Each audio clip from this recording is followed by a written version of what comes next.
पुंडलिक वरदे हरिविठ्ठल. श्री ज्ञानदेव तुकाराम. गोपाल कृष्ण भगवान की जय. माऊली ज्ञानेश्वर महाराज की जय. जगद्गुरु तुकाराम महाराज की जय. आता याची परी जाण, चारी आहे ती हे वर्ण, सृजिले म्या गुण कर्म भागे. ग्रंथराज ज्ञानेश्वरी अध्याय क्रमांक 4. आता याची परी जाण, चारी आहे ती हे वर्ण, सृजिले म्या गुण कर्म भागे. बीड शहर वाडिया वाचनालय ज्ञानेश्वरी अभ्यास वर्ग या सत्रात आपलं चालू असलेलं ज्ञानेश्वरीच्या 4थ्या अध्यायावरील चिंतन आणि आजच्या या चिंतनासाठी 4थ्या अध्यायातील 77 ते 80 अशा एकूण 4 ओव्यांचा आज आपल्याला अभ्यास करायचा आहे. आणि या 4 ओव्यांपैकी आजच्या प्रस्तुत प्रवचनासाठी निवडलेली ओवी आहे, आता याची परी जाण, चारी आहे ती हे वर्ण, सृजिले म्या गुण कर्म भागे. आपण ज्ञानेश्वरीच्या 4थ्या अध्यायावर चिंतन मांडतोय. त्यातलं हे 5वं प्रवचन. आज ओघानं जी ओवी आली आहे ती आहे चातुर्वर्णाची. दनबारा लिहित आहेत, आता याची परी जाण, चारी आहे ती हे वर्ण, सृजिले म्या गुण कर्म भागे.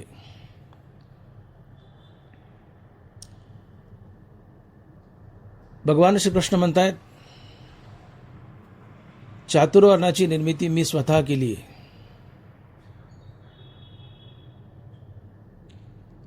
मग चातुर्वर्णाची निर्मिती स्वतः भगवान श्रीकृष्णाने जर केली असेल तर ती काही विचार करूनच केली असेल. देवानं केले. चातुर्वर्ण हा मानव निर्मित नाही आहे, हा भगवान निर्मित आहे. भगवान श्रीकृष्णाने चातुर्वर्णाची निर्मिती केली आहे.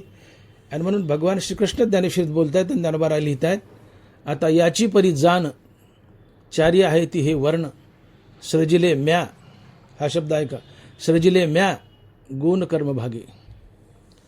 अर्थात भगवान श्रीकृष्ण म्हणतात, चातुर्वर्णाची निर्मिती मी स्वतः केली आहे. चातुर्वर्णाची निर्मिती मी स्वतः केली आहे.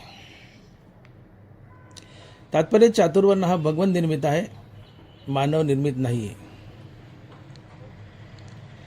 आज चातुर्वर्णावर बोलायचं आहे, तर कृपया कोणी गैरसमज करून घेऊ नये. ज्ञानेश्वरी जे सांगितले आपण तेच बोलतो आहेत.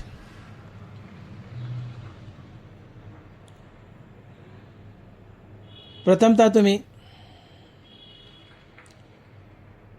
एक गोष्ट लक्षात घ्या.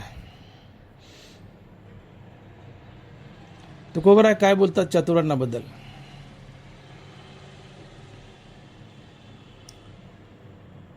तुकोबराय म्हणतात, एखादा मनुष्य अत्यंजू आहे, ज्याला कोणी हलक्या जातीचं समजतंय. कोणीच हलक्या जातीचं नाही, सगळ्या जाती समान आहेत. कोणी मोठं नाही, कोणी लहान नाही. पण उदाहरणार्थ एखादा हलक्या जातीचा आहे, अत्यंजू आहे, परंतु तो जर मुखाने सातत्याने रामकृष्ण हरी नामाचा जप करत असेल तर तो ब्राह्मण आहे. तुकोबाराय लिहित आहेत, ब्राह्मण तो याती अत्यंजू असता मानावा तत्वता निश्चयेशी. ब्राह्मण तो याती अत्यंजू असता मानावा तत्वता निश्चयेशी.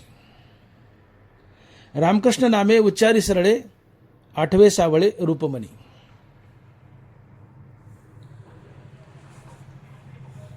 इथे समानता आहे, कुणी लहान नाही, कुणी मोठं नाही.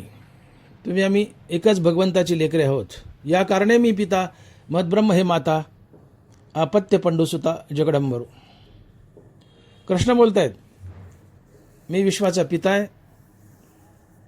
माया ही विश्वाची माता आहे, आणि माया आणि भगवान कृष्ण या दोघांमुळे हे जगडंबर हे विश्व निर्माण झाले. या कारणे मी पिता. भगवान श्रीकृष्ण विश्वाचे पिता आहेत, विश्वाचा बाप आहे. त्यामुळे आम्ही एकाच बापाची लेकर आहोत, भले कोणत्या जातीचे असो. आमचा बाप एक आहे, तो भगवान श्रीकृष्ण. आम्ही सगळी माणसं भगवान श्रीकृष्णाची लेकर आहोत. कोणती जात मोठी नाही, कोणती जात हलकी नाही आहे. परंतु काही लोकांना या जातींमध्ये विष पेरलं, आम्ही मोठे तुम्ही लहान हा भेदभाव आणला.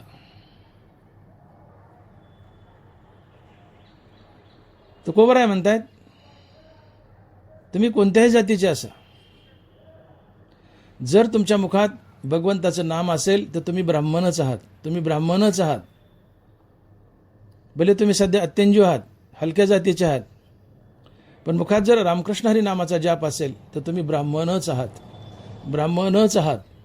आणि म्हणून महाराज लिहित आहेत, ब्राह्मण तो याती अत्यंजू असता, ब्राह्मण तो याती अत्यंजू असता, मानावा तत्वता निश्चयशी. रामकृष्ण नामे उच्चारी सरळे, आठवे सावळे रूपमणी. उदाहरणार्थ, हलका कोणी नाही, पण उदाहरणार्थ गृहीत धरा, तुम्ही हलके आहेत, हलक्या जातीचे आहेत, अत्यंजू आहेत, पण मुखानं रामकृष्ण हरी नामाचा जाप करत असाल तर तुम्ही ब्राह्मण आहात. आणि ब्राह्मण असूनही जर मुखाने रामकृष्ण हरी नामाचा जाप करत नसेल तर तो या 3 उरलेल्या वर्णापैकी कुठे बसतो तुम्हीच पहा. तात्पर्य, ज्याच्या मुखात सातत्याने भगवंताचं नाम, तोच ब्राह्मण. मग तो कोणत्याही जातीचा असो, तो कोणत्याही जातीचा असो. म्हणून प्रामुख्यानं लक्षात घ्या की चातुर्वर्ण हा अनेक गोष्टीवर अवलंबून आहे. जातीवर आहे, गुणावर आहे, कर्मावर आहे. तत्पूर्वी तुम्ही स्वधर्माची व्याख्या समजून घ्या. स्वधर्म म्हणजे काय, किंवा स्वधर्म पालन म्हणजे काय. तर या स्वधर्म पालनात प्रामुख्यानं 5 गोष्टी येतात. नंबर 1, वर्णानुसार आपल्या वाट्याला आलेली कर्म. नंबर 2, आश्रम धर्मानुसार आपल्या वाट्याला आलेली कर्म. नंबर 3, तुमच्या अंगी असलेल्या गुणांचा विकास. नंबर 4, आपल्या वाट्याला आलेली विविध कर्तव्य पाळणे, जसे की आईवडिलांची सेवा हे आमचं कर्तव्य आहे, परोपकार दानधर्म आमचं कर्तव्य आहे, गोसेवा आमचं कर्तव्य आहे. अशी विविध प्रकारची कर्तव्य जी आमच्या वाट्याला आली आहेत ती कर्तव्य पार पाडणं. आणि 5वं आहे, सध्या परिस्थितीत तुम्ही करत असलेला व्यवसाय धंदा आणि नोकरी. या 5 गोष्टीला मिळून स्वधर्माचं पालन म्हणतात.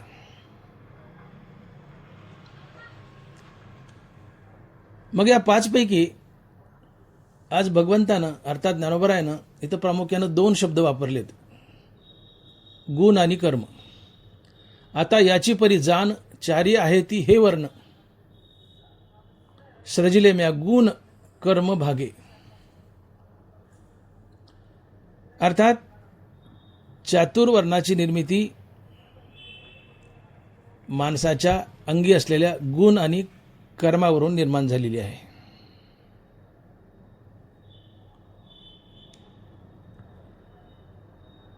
ब्रह्मदेवाला सृष्टीच्या आरंभी लोकांनी एक प्रश्न विचारला की म्हणले, हे भगवंता ब्रह्मदेवा, आम्हाला इथे मृत्यूलोकी माणसाला आमच्या उद्धाराचं साधन काय ते सांगा. तर ब्रह्मदेवाने 3ऱ्या अध्यायात उत्तर दिलं याचं. ब्रह्मदेव म्हणतायत, तुम्हा वर्ण विशेष वेशे आम्ही स्वधर्मची विहिला असे, या ते उपासा मग अपेसे पुरती काम.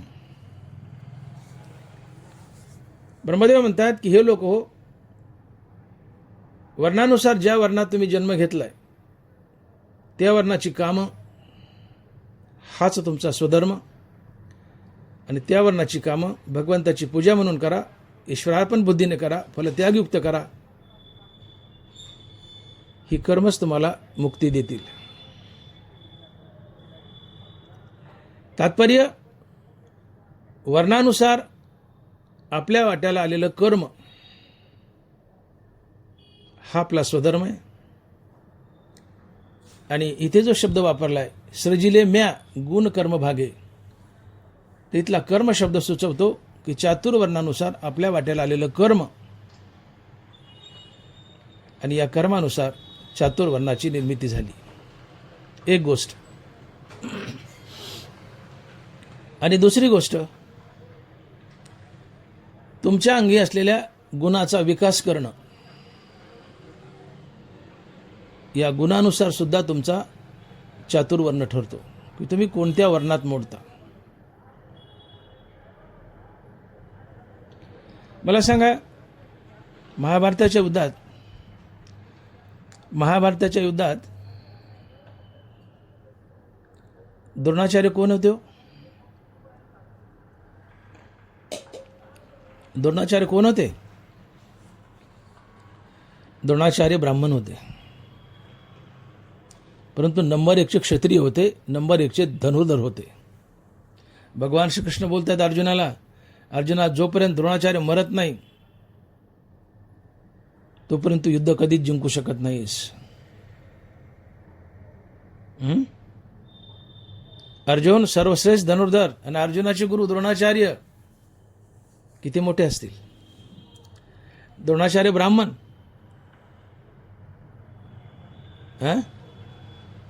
पण त्यांनी क्षत्रियाचा धर्म पाळला. का?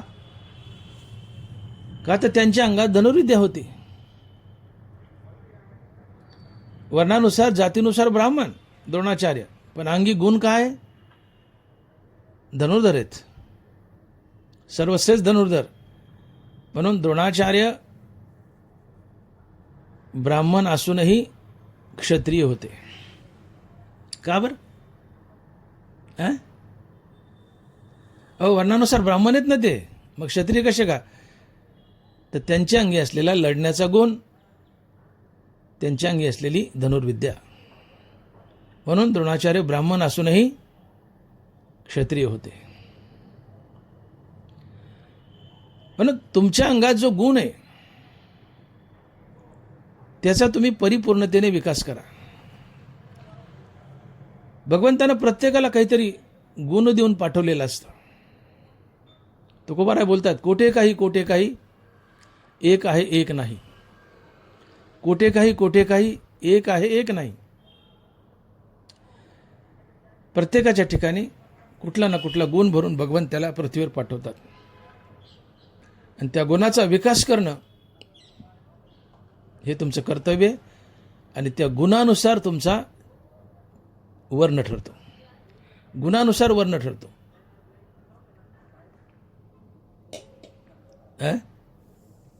तुमच्यात लढण्याची कला असेल तर तुम्ही कोणत्याही वर्णात जन्म घ्या, तुम्ही क्षत्रियच आहात. तुमच्या मुखात सातत्यानं भगवंताचं नाम असेल तर तुम्ही कोणत्या वर्णात जन्म घ्या, तुम्ही ब्राह्मणच आहात. तो खबर आहे बोलताय. ब्राह्मण तो याती अंत्यंजू असता मानावा तत्वता निश्चयशी. ब्राह्मण तो याती अत्यंजू असता मानावा तत्वता निश्चयशी. रामकृष्ण नामे उच्चारी सरळे, आठवे सावळे रूपमणी. अगदी सोप्या भाषेत तुकोबारांनी चातुर्वर्ण सांगितलंय.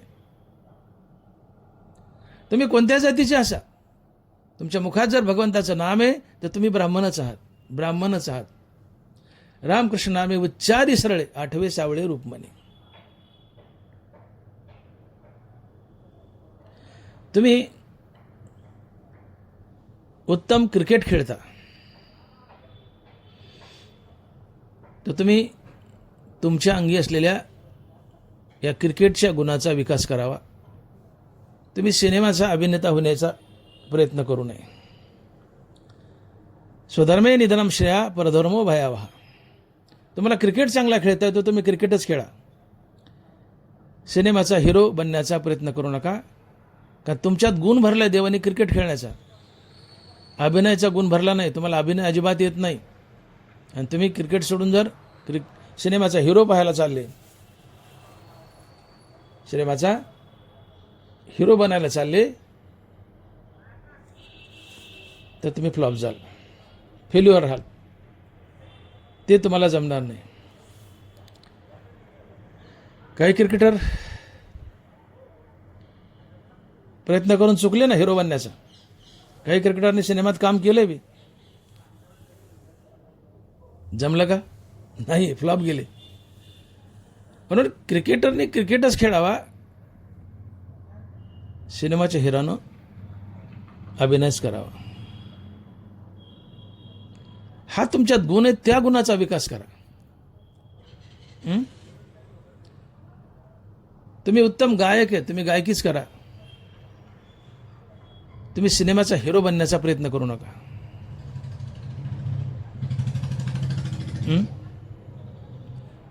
आदरणीय मोहम्मद रफी साहेब, आदरणीय मोहम्मद रफी साहेब, the best singer of India, न भूतो न भविष्यती. असा सिंगर झाला नाही, होणार नाही. मग रफी साहेबाला काय पिक्चरचा हिरो व्हावा वाटत नव्हतं का?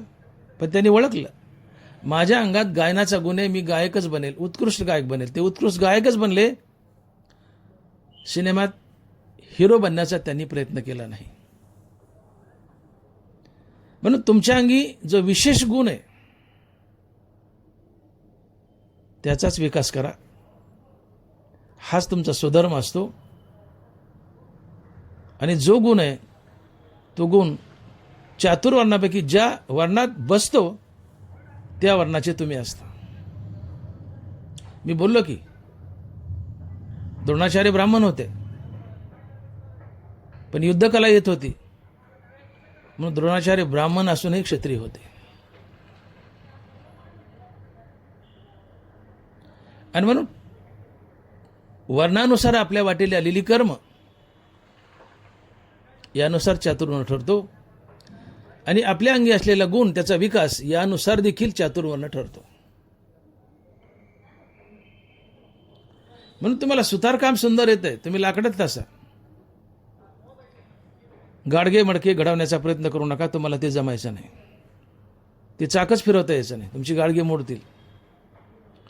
तुम्हाला उत्कृष्ट गाडगे घडवता येतात, तुम्ही गाडगेच घडा. तुम्ही लोहार काम करण्याचा प्रयत्न करू नका. देवानं प्रत्येकाला काहीतरी विशेष गुण देऊन पाठवले, त्याच गुणाचा विचार, त्याच गुणाचा विकास करा. आणि या गुणानुसार तुमचा स्वधर्मही ठरतो आणि तुमचा वर्णही ठरतो. आणि म्हणून भगवंताने इथं गुण आणि कर्म असे दोन शब्द वापरलेत. आता याची परी जाण चारी आहे ती वर्ण, सृजिले म्या गुण कर्म भागे.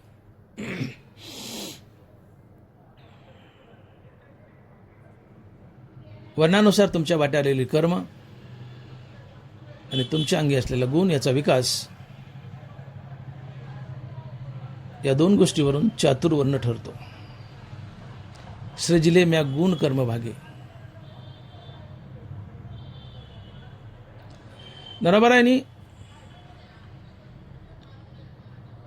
ब्राह्मण क्षत्रिय हे सात्विक आहेत असं म्हटलंय. वैश्य सात्विक राजेस आहेत असं म्हटलंय आणि क्षुद्र राजस तामस आहेत असं म्हटलंय. ज्ञानोबा लिहित आहेत तेथे सत्वे आपले अंगी समीन निमीन भागी दोघे केले नियोगी ब्राह्मण क्षत्रिय आणि रजपरी सात्विक तेथे ठेविले वैश्य लोक. रजची तम भेसक तेथ क्षुद्र. ब्राह्मण क्षत्रिय सात्विक, वैश्य सात्विक अधिक राजस, क्षुद्र राजस अधिक तामस. हे सात्विक राजस तामस हे सुद्धा गुणच आहेत. ब्राह्मणाला ज्ञानोबांनी सात्विक म्हटलंय, परंतु ब्राह्मण जर हरिनाम घेत नसेल मुखाने तर तो सात्विक नाही ब्राह्मण नाही. हे तुकोबाराय बोलतात, मी नाही. ब्राह्मण कुळात जन्म घेतलाय पण मुखानं रामनाम घेत नसेल तर तो सात्विक बी नाही आणि ब्राह्मण बी नाही. तो उरलेल्या 3 वर्णात कुठेतरी बसेल. परंतु तुम्ही क्षुद्र आहात पण निरंतर रामनाम घेतायत. तुम्ही ब्राह्मण आहात, तुम्ही ब्राह्मणच आहात. हो, म्हणून या पृथ्वीवर नंबर 1 ब्राह्मण जर कोण होते तर श्री संत चोखा महाराज. नंबर 1 ब्राह्मण कोण होते तर श्री संत चोखा महाराज. मजाक नाहीये. आज कुठल्याच संताला पांडुरंगाच्या दारात समाधीचं स्थान मिळालं नाही जे चोखा महाराजांना मिळाले.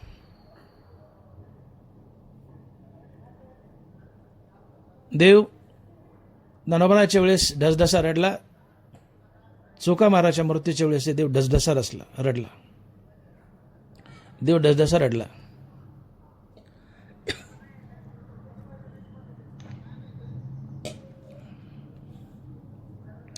चोखा महाराज वारले, वैकुंठवासी झाले.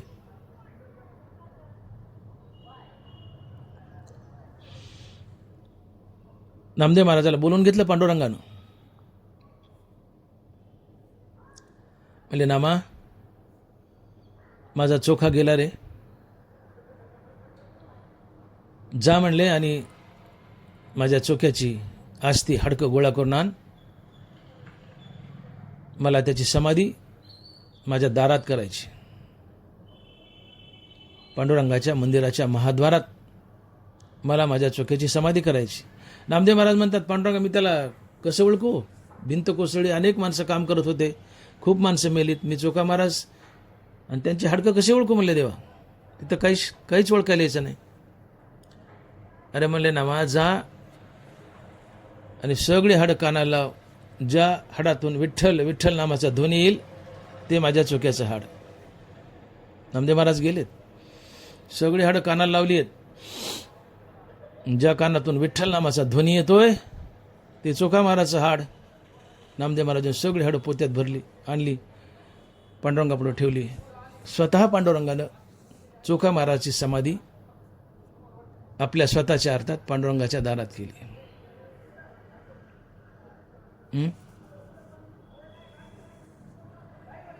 याला काय म्हणायचं? चोखा महाराज कोण होते?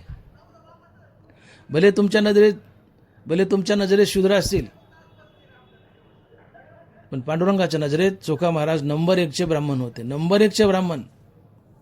का? तर रामकृष्ण नामे उच्चारी सरळे 8वे सावळे रूपमणी. ब्राह्मण तो याती अत्यंजून असता. ब्राह्मण तो याती अत्यंजू असता मानावा तत्वता निश्चयसी.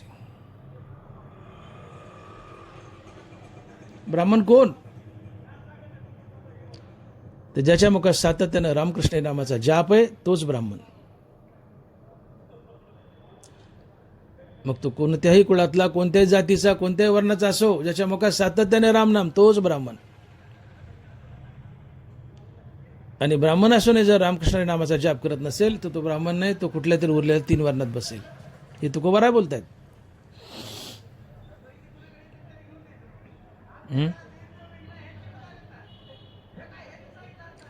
आणि म्हणून एक लक्षात घ्या, भारत देशासारखा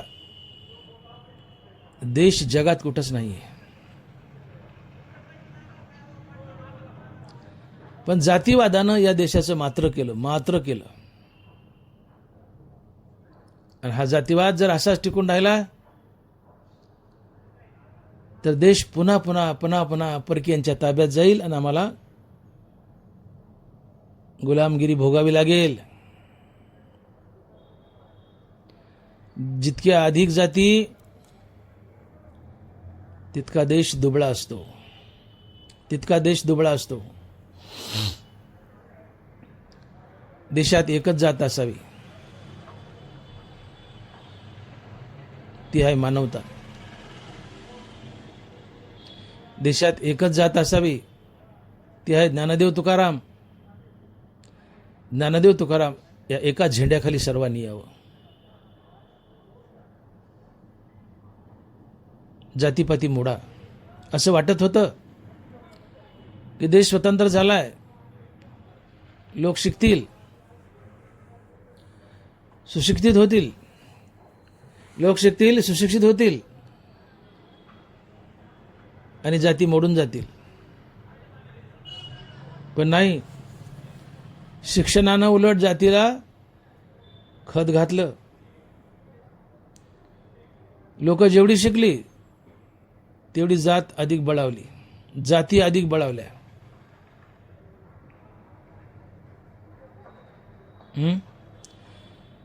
परकीयांनी या देशावर पुन्हा राज्य केलं याचं एकच कारण, फोडा आणि झोडा, कोंबड्याला दाणे टाका, झुंज लावा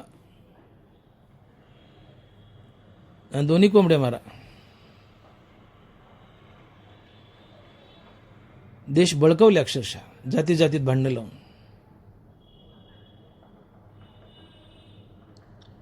म्हणून चातुर्वर्णाची निर्मिती ही जातीसाठी नाहीच आहे.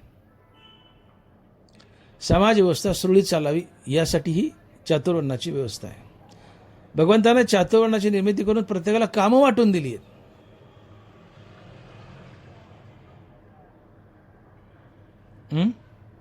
कामं वाटून दिली आहेत. आज या देशात जर एकच जात निर्माण करायची असेल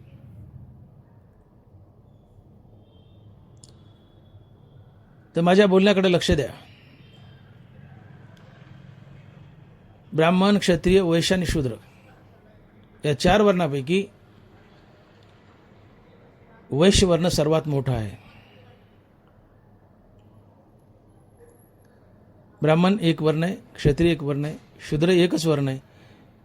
आणि यामध्ये एकच जाती येते किंवा थोड्याफार कमी जास्त असू शकतात. पण वैश्य वर्णात सगळ्यात जास्त जाती येतात. 18 पगड जात वैश्य वर्णात येते. या वैश्य वर्णात मी तर म्हणतो 1500 जाती सहज असाव्यात. मला निश्चित आकडा माहीत नाही, पण 1500 जाती सहज असाव्यात. म्हणजे मेजर बल्क जो आहे जातीचा, 95% जाती या वैश्य वर्गात मोडतात.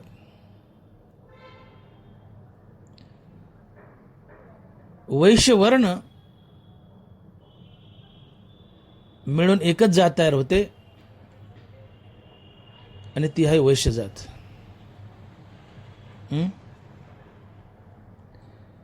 वैश्यामध्ये 1500 जाती आहेत. या सगळ्या जाती स्वतःला वैश्य म्हणतात. मग या 1500 जाती मिळून वैश्यवर्ण तयार होतो.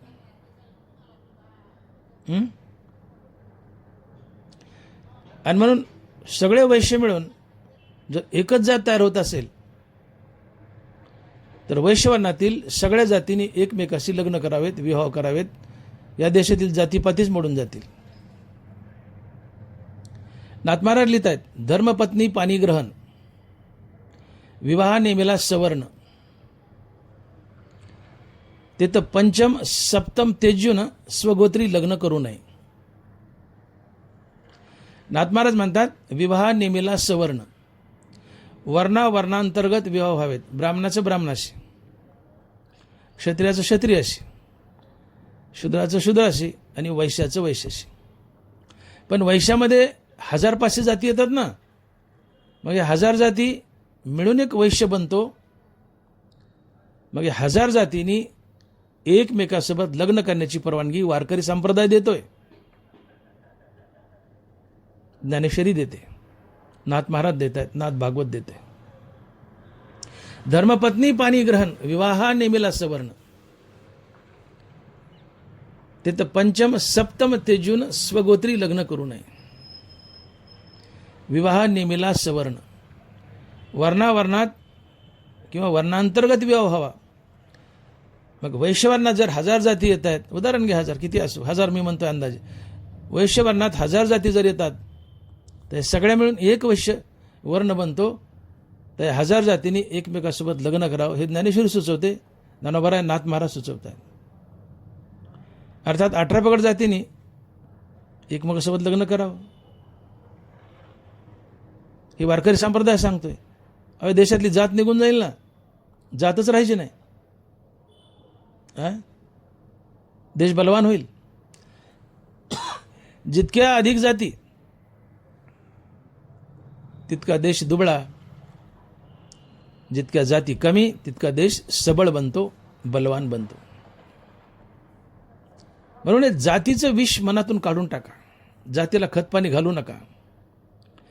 भगवंतानं चातुर्वर्णाची निर्मिती केली, ती जातीसाठी नाहीये. चातुर्वर्ण जात सुचवत नाहीये, चातुर्वर्ण जात सुचवत नाहीये. चातुर्वर्ण कर्माची विभागणी सुचवतो, हे लक्षात घ्या. चातुर्वर्ण कर्माची विभागणी सुचवतो. चातुर्वर्णामुळे भगवंतांनी तुम्हाला कर्म वाटून दिली आहेत. आणि म्हणून ज्या वर्णात जन्म घेतलाय ते कर्म जर आपण करू लागलो तर आपल्याला रेडीमेड व्यवसाय मिळतो, बेकारी येत नाही. आज मला सांगा,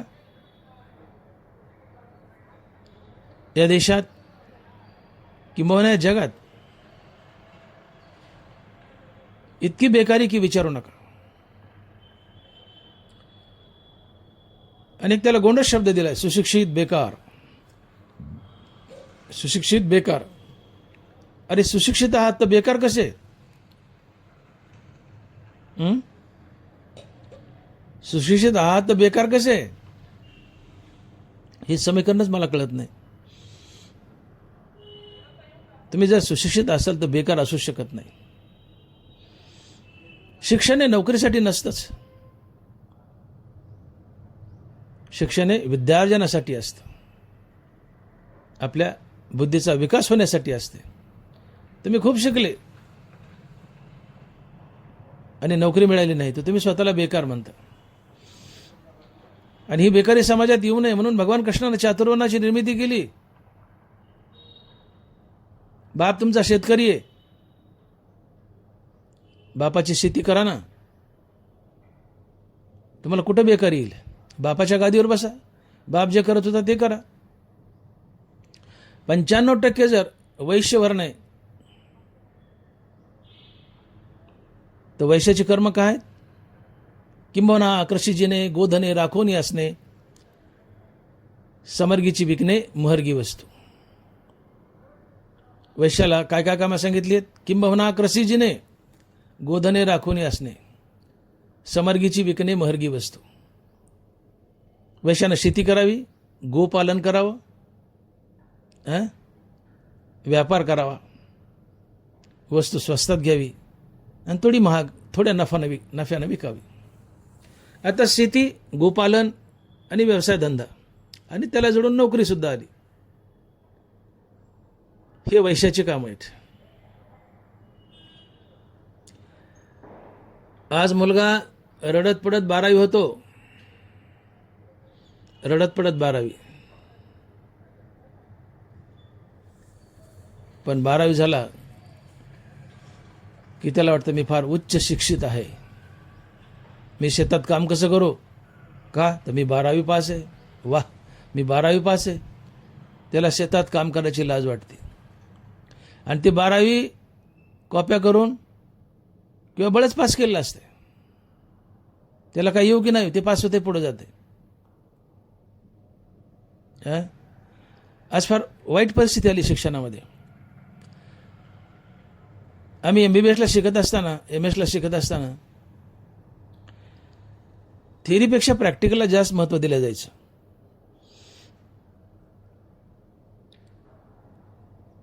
मास्तर अर्थात आलेले एक्झामिनर प्रॅक्टिकलमध्ये असा किस पाडायचा, आमचा किस, प्रश्न विचारू आणि प्रॅक्टिकलला जर आम्ही खरे उतरलो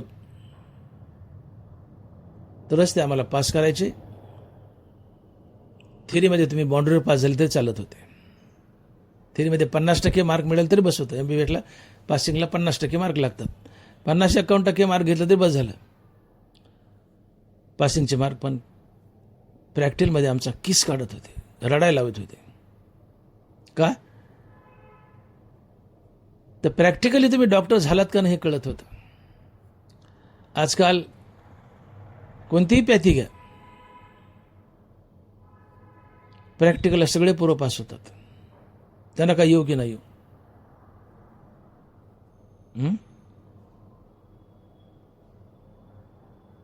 देवाणघेवाणही चालली, कशाची तुम्हाला कळाली असेल. देवाणघेवाणही चालते. आमच्याकडे मास्तर आमचा चहा सुद्धा पित नव्हते. आजकाल देवाणघेवाण करून पास व्हायलेत. दुर्भाग्य. शिक्षणावर वाईट दिवस आलेत. पोरगं बळच पास होतं 12वी पर्यंत, काही येत नाही. असे कितीतरी पोरं आहेत की 12वी पास आहेत पण त्यांना बसची पाटी वाजता येत नाही. 12वी पास आहे, ते बाजूच्या माणसाला म्हणतं, मामा ही बस कोणत्या गावाला चालली हो? ते बाजूचा मामा सांगतो, पण ते म्हणतो, अरे तू तर कपडे सूट बूट चांगला दिसतो, तू शिकला नाही का? म्हणजे शिकलो ना. किती? म्हणजे 12वी पास आहे. मग तुला पाटी वाजता येत नाही का? ते बारीक तोंड करतं निघून जातं.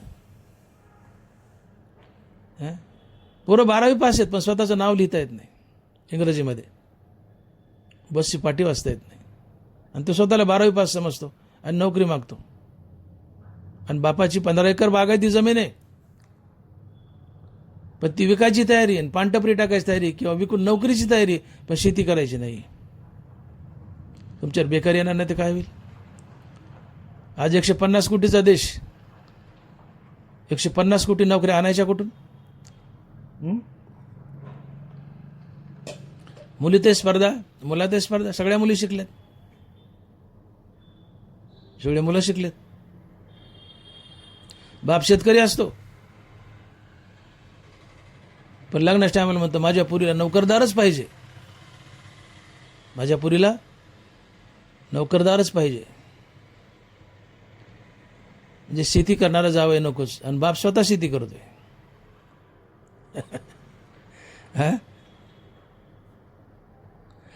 बर, तुला नोकरदार जावई पाहिजे तर मग नुसता नोकरीचाच पाहून द्यावा की. पण बाप म्हणतो, माझ्या पोरीला नोकरदार तर पाहिजे, पण त्या पोराला 10 एकर शेती बी पाहिजे. अरे कशाला? तुझ्या पोरीला जर शेती करायचीच नाही तर शेती कशाला? घर पाहिजे, दार पाहिजे, गाडी पाहिजे, नोकरी पाहिजे, शेती बी पाहिजे. शेतीच करायची नाहीत मग शेतीवाला जावं कशाला? विचित्र परिस्थिती आली आहे. आज चातुर्णाची घडी विस्कळीत झाली आहे. ठीक आहे, संतांचे भाकीत आहे. नाथ महाराज तुकोबारायांनी अभंगातून लिहून ठेवलंय की कलियुगात चातुर्णाची घडी विस्कळीत होईल. झाली बी आहे. पण गंमत अशी आहे की आज प्रत्येक मुलगी, प्रत्येक मुलगा शिकलाय, किमान 12वी झालाय, त्यांना नोकरी हवी, बसून राहू पण शेती करणार नाही. अजून एक 30-40 वर्षांनी अशी परिस्थिती येईल की जुनी पिढी संपल्यानंतर शेती करायला माणूसच मिळणार नाही. का तर सगळे शिकलेत, पोरं शिकले, पोरी शिकल्या, आम्ही शेती करणार नाही, आम्हाला नोकऱ्या पाहिजे किंवा आम्ही बसून राहू. शेती करेल कोण? अक्षरशः माती खायची पाळी येईल, उपाशी मारावं लागेल. सरकारला कायदा करावा लागेल की 2 मुलं असतील तर त्यातलं एक कंपल्सरी शेतीच ठेवा, अन्यथा तुम्हाला दंड, शिक्षा काहीतरी होईल. कायदा काढावा लागेल. कोणी शेतीच करीना. 150 कोटीचा देश, पण देशात मजूर मिळत नाही. सकाळी सकाळी 8 वाजता चौकामध्ये 50 पोरं उभे असतात, तरणे बांड 50 पोरं उभे असतात, आणि चर्चा चालली काय, अरे का मला गडीच मिळणार आहे, का मला गडीच मिळणार आहे, अरे तू का बाई आहे का, तू कर ना काम. हां, कामाला गडी मिळाना, एकमेकात चर्चा, 50 पोरं, अरे तुम्ही बायका आहेत का, तुम्ही करा ना काम. पण आम्ही नाही करणार का, आता आम्ही शिकलोय. शिक्षणाचा अर्थच आम्हाला कळला नाही. आम्ही केवळ शिक्षणानं साक्षर झालो, सुशिक्षित नाही. आम्हाला अक्षर ओळख झाली, आम्ही सुशिक्षित झालो नाहीत. आणि जे स्वतःला सुशिक्षित समजतात ते पुढे बेकारही लावतात. सुशिक्षित बेकार हे समीकरण कसं जुळेल?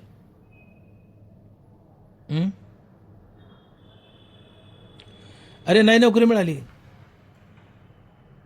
प्रतिकूल परिस्थिती, शेती कर ना, 15 एकर बागायती तुझ्या घरी, कर ना शेती. प्रतिकूल परिस्थितीला फेस करा. एक गाडीवाला, हातगाडीवाला रोज 1000 रुपयाची भाजी विकतो.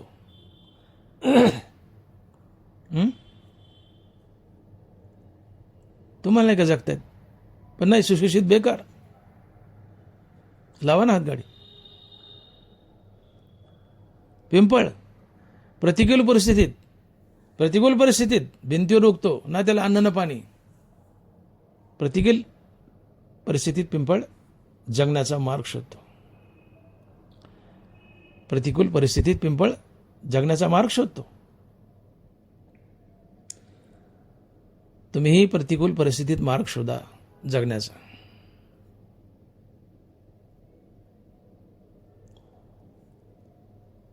खरं तर एकेकाळी अशी म्हण होती की उत्तम शेती, मध्यम व्यापार, कनिष्ठ चाकरी. सगळ्यात उत्तम काय तर म्हणले शेती, नंबर 2 व्यापार आणि नंबर 3 ला चाकरी. चाकरी कनिष्ठ आहे. शेतीमध्ये तुमचा कोणी मालक नसतं, तुम्ही स्वतःचे मालक असता.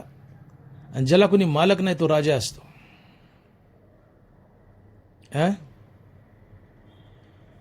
आणि ज्याला मालक असतो तो दास असतो.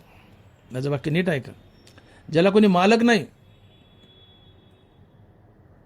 तो राजा असतो, आणि ज्याला मालक आहे तो दास असतो. लाख रुपये पगार आहे पण तुम्हाला मालक आहे. कुत्र्यासारखं जीवन असतंय. सुट्टी मागायला गेलात ते जापते धरून, कसली सुट्टी, चल नाही कर काम, सुट्टी बिट्टी काही नाही. बारीक तोंड करताना मुळमुळ रडत माघारी येता. मर्द पिक्चरमध्ये आदरणीय अमिताभ बच्चन यांचा एक डायलॉग आहे.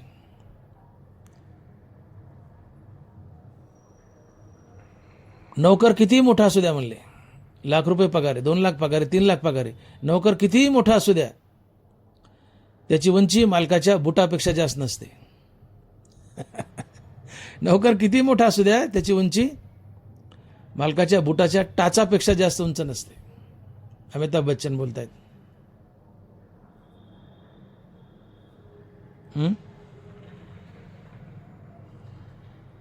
कनिष्ठ चाकरी, चाकरी चाकर आहे. तुम्ही दास असता, दासाला जीवन नसतं, दास लाचार असतो.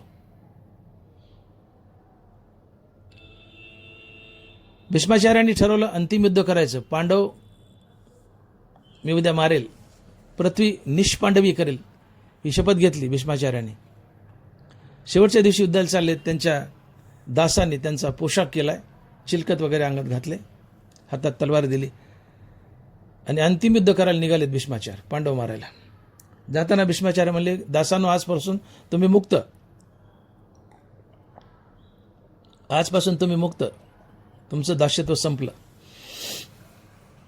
ते दास रडायले. भीष्माचार्य म्हणाले, रडू नका. भीष्माचार्य म्हणतात, दासाला जीवन नसतं, दासाला मन नसतं, दासाच्या जीवनाला काही लाज नसते, मालकाच्या आज्ञेत राहावं लागतं. स्वतःच्या मनाने जगताच येत नाही. आणि म्हणून अमिताभ बच्चन म्हणतात की दास किंवा नोकर त्याची उंची मालकाच्या बुटाच्या टाचेपेक्षा जास्त नसते. तुम्ही कितीही मोठे नोकरदार असा, तुम्ही दास आहात, दास आहात, राजे नाही. पण शेतकरी राजा आहे, त्याला कोणी मालक नसतं. ज्याला मालक नाही तो राजा. ज्याला मालक आहे तो दास, तो चाकर आहे. मग किती मोठ्या नोकरीचा असू द्या, किती पगाराचा असू द्या. शेतकरी राजा आहे. बना ना शेतकरी. मध्यम व्यापार करा. पण आम्हाला चाकरी करायची, नोकरी हवी आहे, लाचार व्हायचं. संस्था चालक दिसला की लट लट लट लट लट लट कापता तुम्ही नोकरदार, लटलट कापता. जीभ टाळ्याला चिटकते. कशाची भीती आहे? नोकरी जाईल. लटलट कापतात संस्था चालक दिसले की.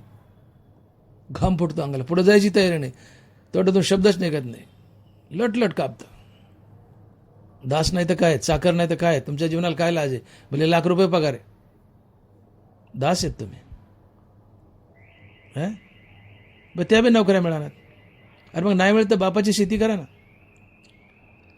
आणि मग चातुर्वर्ण्य वाईट नाही हे लक्षात घ्या. चातुर्वर्ण वाईट नाही आहे. चातुर्वर्णामुळं मुलाला बापाचा रेडीमेड व्यवसाय मिळायचा. बाप शेतकरी मिळाली नोकरी, ठीक आहे, करा. करायचा व्यवसाय करा, नाहीत नका करू. पण काहीच नाही केलं, काही मिळत नसेल तर बापाची शेती करा ना, रेडीमेड व्यवसाय. आणि म्हणून ज्यावेळेस चातुर्वर्ण फंक्शनिंगमध्ये होता त्यावेळेस बेकारी हा शब्दच नव्हता. भारत देशात बेकारी हा शब्दच नव्हता. बेकारी तेव्हापासून आली की ज्यावेळेस चातुर्वर्णाची घडी विस्कळीत झाली, ती या 100 वर्षात. चातुर्वर्ण का आधी चालला नाही का? हे जे 4 युग आहे त्यांची बेरीज केली तर अंदाजे 43 लाख येते. एक्झॅक्ट आकडा 43,20,000 वर्ष. या 4 युगाची बेरीज, सत्ययुग, त्रेतायुग, द्वापारयुग आणि कलियुग, या चारीची बेरीज येते 43,20,000 वर्ष. मग आता जवळजवळ, आता हे कलियुग थोडंसं राहिले. कलियुग आहे 4,000 आहे 4,32,000 वर्षाचं. कलियुग आहे 4,32,000 वर्षाचं. त्यातली 5 वर्ष गेली, अजून 4,27,000 वर्ष राहिली आहेत. मग या 43 मधून 4 लाख काढा, काय किती उरले? 39 लाख. 39 लाख वर्षापासून चातुर्वर्ण चालत आलाय. 39 लाख काय साधा आकडा आहे का? इतके दिवस चातुर्वर्ण चाललाय आणि आताच चालत नाही. ठीक आहे, विज्ञान युगात कुणी काही करू लागले, अवश्य करा, त्याबद्दल काही नाही. तुमच्या अंगी जो गुण आहे त्याचा विकास करा, व्यवसाय करा, नोकरी करा, मान्य. पण ते करत असताना ज्या वर्णात जन्म घेतलाय त्या वर्णाची कामं विसरू नका. तुम्ही वैश्य आहेत, नोकरी करतायत, व्यापार करतायत, पण वैश्याचा मुख्य धंदा आहे शेती. त्या शेतीकडे पाठ फिरू नका. नोकरी करत कर शेती करा, व्यापार करत कर शेती करा, गोपालन करा. तसे स्वधर्म टाकणं पाप आहे. अर्जुनाला खडसावले, अर्जुना स्वधर्म सांडसील तर पापावर पडा होशील आणि अपेस ते नवचेल कल्पांतवरी. स्वधर्म टाकणंच पाप आहे. पाप नरकाला नेतं. स्वधर्म टाकू नये आणि बदलू नये. अनुमान करता नाशू होईल हिता, म्हणून आता सावधा होईजे. तुम्ही वैश्य आहात, जरूर नोकरी करा, व्यापार करा, पण त्यासोबत शेतीही करा. स्वतः करा, रोजाराजीने करा, पण शेती करा. तुम्ही वैश्य आहात, शेतकऱ्याची मुलं आहात, नोकरी लागली म्हणून शेतीच विकली किंवा केली नाही, अजून 40-50 वर्षानं कोणीच शेती करणार नाही. शेती पडक पडेल, खायचं काय? मी तर म्हणतो 50 वर्षांनी माणसाला पुन्हा शेतीकडेच वळावं लागेल, शेतीकडेच यावं लागेल. शेती विकू नका. शेती हाच जगण्याचा सहारा असेल. म्हणून चातुर्वर्ण हा जाती सुचवत नाही, तर चातुर्वर्णानं तुम्हाला कामं वाटून दिली, कर्म वाटून दिली आणि जगराटी सुरळीत चालली. चातुर्वर्णामुळे बेकारी येत नाही. मुलाला बापाचा रेडीमेड व्यवसाय मिळतो, मुलगा बेकार होत नाही. चातुर्वर्ण हा अतिशय चांगला आहे, परंतु चातुर्वर्णात काही लोकांना विष कालवलं जातीवादाचं. चातुर्वर्णात काही लोकांना विष कालवलं जातीवादाचं. आम्ही उच्च वर्णाचे, तुम्ही हलक्या वर्णाचे, असा भेदभाव निर्माण केला, माणसाची मनं दुखवली. आणि सगळ्यात वाईट काय तर कुणाला जातीवरून हिणवणं. तुम्ही स्वतःला मोठ्या जातीचे समजता आणि इतराला लहान जातीचे समजता, तर ज्याला लहान समजता तर त्या लहान जातीच्या माणसाला तुमच्याबद्दल मनात द्वेष निर्माण होतो. लहान जातीच्या माणसाला तुमच्याबद्दल द्वेष निर्माण होतो आणि द्वेष बदल्याची भावना घेऊन टपतो. तो मनुष्य कधी ना कधी तुमचा बदला घेण्यासाठी टमतो, तुमचं वाटोळं करतो. मग जातीत भांडणं लागतात, परकीयाची मजा होते, देश दुसऱ्याच्या ताब्यात जातो, आम्हाला गुलामगिरी स्वीकारावी लागते. आणि म्हणून जातीपाती मोडा. कुणाला हलकं कुणाला मोठं समजू नका. धनभरा लिहितात, इथं सामान्य विशेष ऐसे मानने महादोष, काय अवघे विश्व मीच आहे म्हणून. कृष्ण बोलतायत, नरवारा लिहितायत की कुणाला सामान्य, कुणाला विशेष, कुणाला हलकं, कुणाला भारी समजू नका. का तर जगात मीच नटलोय. जगातील प्रत्येक व्यक्ती हा कृष्ण आहे. दरिली सोंगे येणे अवघी पांडुरंगे. जगातली प्रत्येक वस्तू पांडुरंग आहे, सजीव निर्जीव प्रत्येक वस्तू पांडुरंग आहे. आणि मग जगात पांडुरंगच नटलाय तर हलकन भारी कसं असेल. मग सामान्य विशेष ऐसे मानने येत महादोष. कुणाला हलकं समजणं हे महापाप आहे, महादोष. महादोषानं महापापानं मनुष्य नरकाला जातो. आणि म्हणून या जगतात सगळी माणसं एकच आहेत, सारखेच आहेत. पण गुणानुसार, कर्मानुसार हा चातुर्वर्ण निर्माण झाला आणि माणसाची विभागणी झाली. नरवारा लिहितात, एथ एकची हे धनुष्य पाणी परी झाले गा चहुवर्णी, अशी गुणकर्मी कडसनी केली सहजे. एथ एकची हे धनुष्य पाणी परी झाले गा चहुवर्णी, अशी गुणकर्मी कडसनी केली सहजे. अख्खे मनुष्यजात एकच आहे, भगवंताचीच लेकरं आहेत. पण कर्मानुसार आणि गुणानुसार त्यांचं वर्गीकरण करण्यात आलं, ज्याला आपण चातुर्वर्ण म्हणतो. आणि म्हणून ते 4 भागात विभागल्यासारखे दिसतात. अन्यथा माणूस सगळे एकच आहेत. इथं कोणी उच्च नाही, नीच नाही, हलकं नाही, भार नाही. भगवंताच्या नजरेत उच्च नीच नाही तर तुम्ही काय म्हणतो? उच्च नीच काही नेने भगवंत तिष्ठे भाव भक्ती देखून या. पांडुरंग म्हणतो माझ्या नजरेत कोणी उच्च नीच नाही, मग तुम्ही का उच्च नीच मानता? पण काही लोकांना मानलं, आमची जात मोठी, आमची जात मोठी, तुमची हलकी, तुमची हलकी. त्याच्यामुळं जात हा माणसासाठी कलंक बनलाय. 4 लोकात जात सांगायची लाज वाटते, का तो लोक हलकं समजतात. आणि म्हणून जातीपाती मोडा, जातीपातीचं विष कालू नका. देश दुबळा होतो, एकमेकाबद्दल माणसाच्या मनात द्वेष पैदा होतो. जातीपाती मोडा. जाती घातक आहे. जातीने मागही देश परकीयाच्या ताब्यात दिला, भविष्यातही हा जातीवाद देश परकीयाच्या ताब्यात देऊ शकतो. जातीवाद आणि भ्रष्टाचार या देशाला लागलेले फार मोठं ग्रहण आहे, फार मोठं ग्रहण आहे. काही लोक जातीपातीच्या नावावर राज्य करतात, राजे होतात, स्वतःची पोळी भासतात, पण समाज होरपळतो. समाजानं शान हो, जातीवाद मोडावा. आणि जातीवाद, जातीपाती मोडण्यामध्ये नंबर 1चा वाटा जर कोणाचा असेल ते सिनेमाचे हिरो.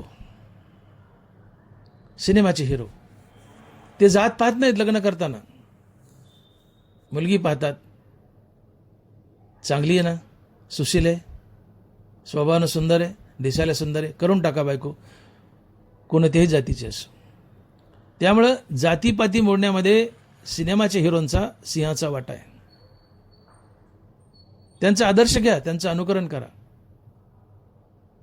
आणि मग सिनेमाचे हिरो हे खरंच हिरो आहेत, ते जातीपाती मोडत आहेत. जातीपाती पाहत नाहीत, मानवता पाहतात, माणूस पाहतात. पुन्हा मुंबई शहरामध्येही बरीचशी मुलं जातीपाती मोडत आहेत. त्यांना धन्यवाद, त्यांना धन्यवाद. जाती मोडा.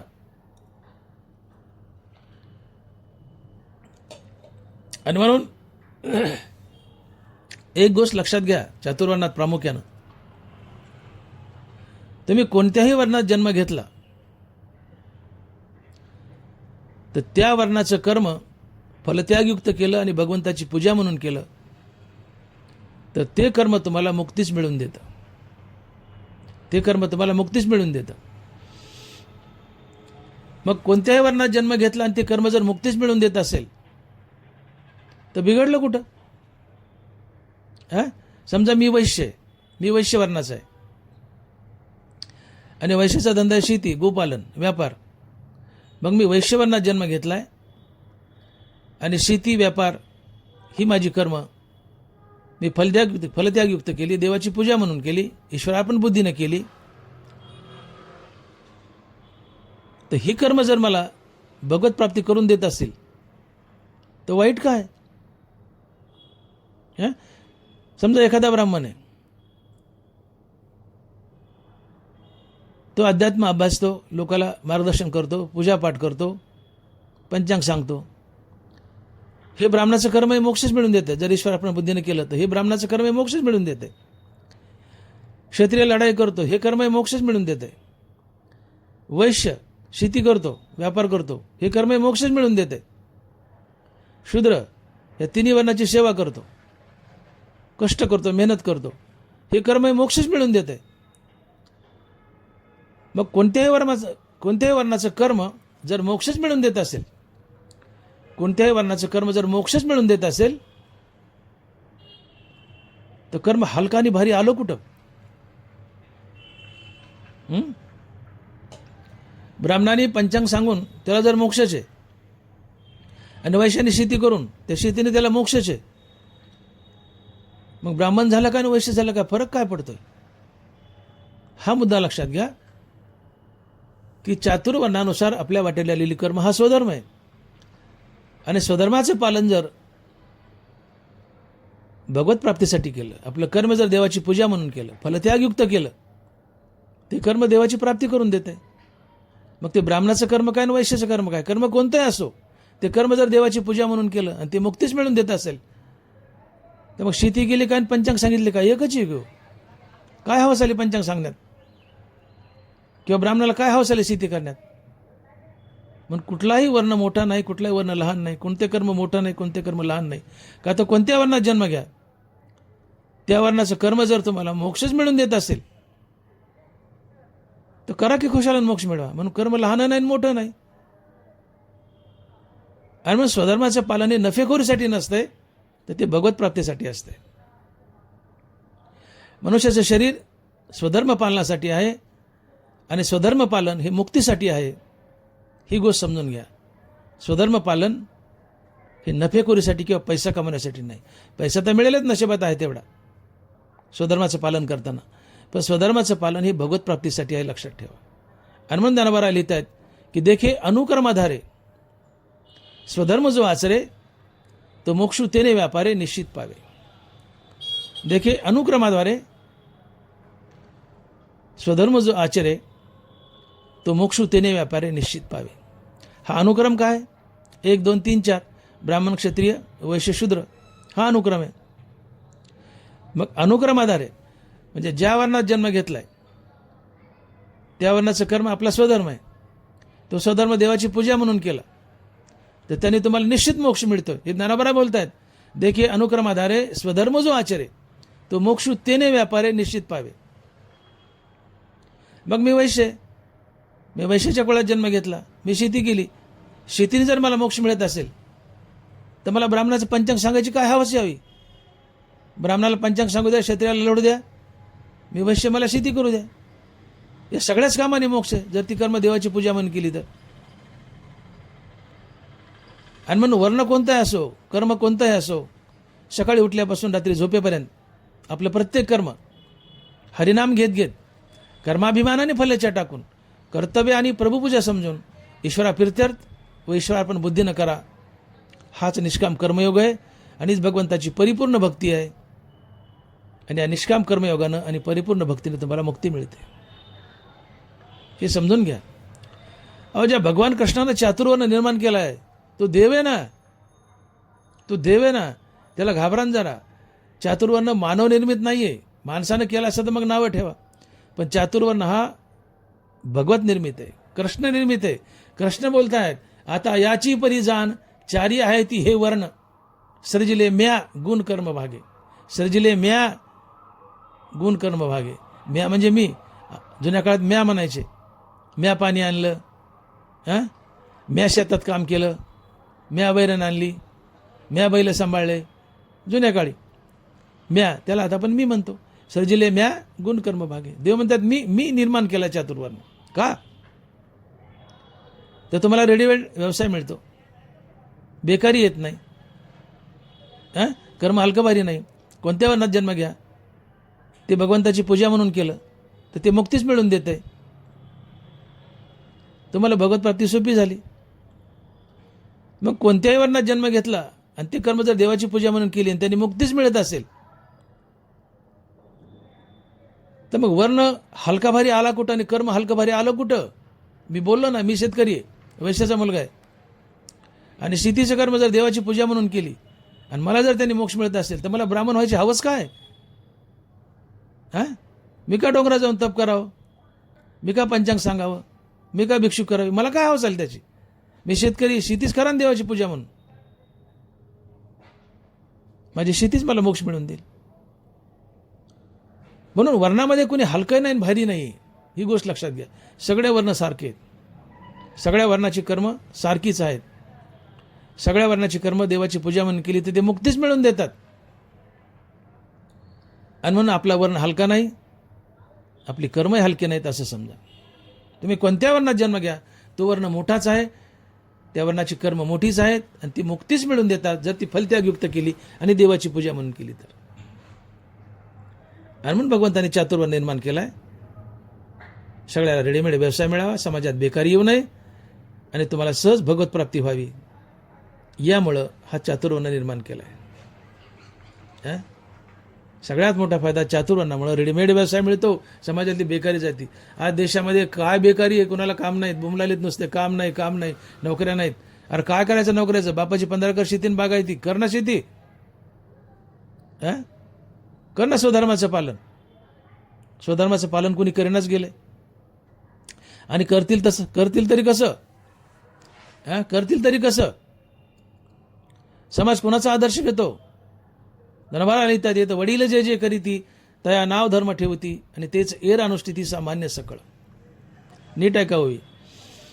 येतं वडील जे जे करीती तया नाव धर्म ठेविती आणि तेच एर अनुष्ठिती सामान्य सकळ. समाजातील वडील माणूस जसं जसं वागतो त्याच्या वागण्याला, बोलण्याला, चालण्याला धर्म म्हणावं. मग वडील म्हणजे कोण? मारायला टेकलेला म्हातारा नाही. जयाचे आयुष्य दाकुटे होय, बळप्रज्ञा हे जिरोने जाय, तयाचे नमस्कारी ती पाय वडील म्हणून ये मृत्यू लोकीचे उपराटे. कसं उरफाटे म्हणले बघा. 90 वर्षाचे म्हातारे मारायला टेकले, 4-2 वर्षात मरणारे, त्याला आम्ही वडील म्हणतो. धनोबरा याला मृत्यू लोकीचे उपराटे म्हणतात.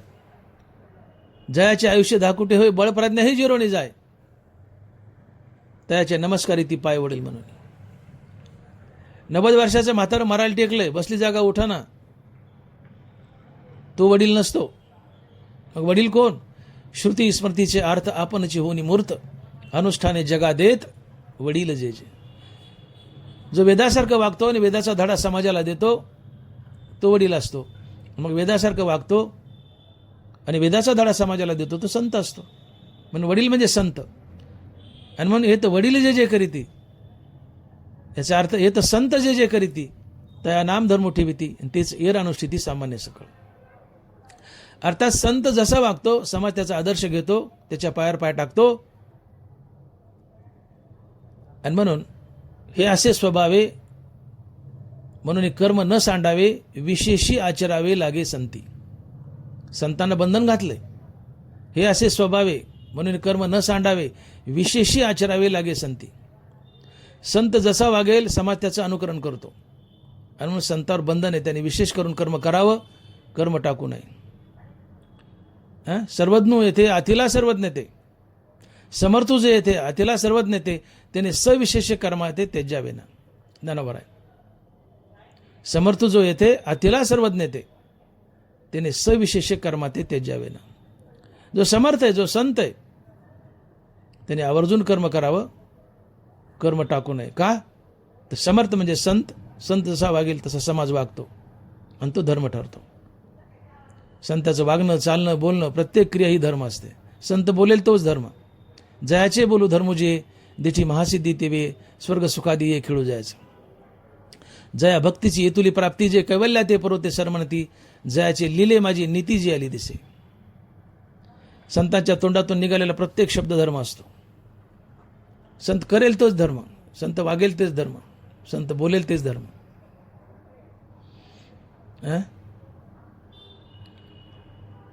आणि मग संत कसा वागतो? संतांचं वागणं म्हणजे नीती, रीती, माणुसकी, इमानदारी, सत्य, अहिंसा, प्रेम, जिव्हाळा, परोपकार, सहानुभूती, सदाचार, या सद्गुणाचा समुदाय म्हणजे संतांचं वागणं. आणि या सद्गुणाच्या समुदायाला धर्म म्हणतात. तो खबर आहे, तर सत्याला धर्म म्हणतात. सत्य तोची धर्म, असत्य ते कर्म.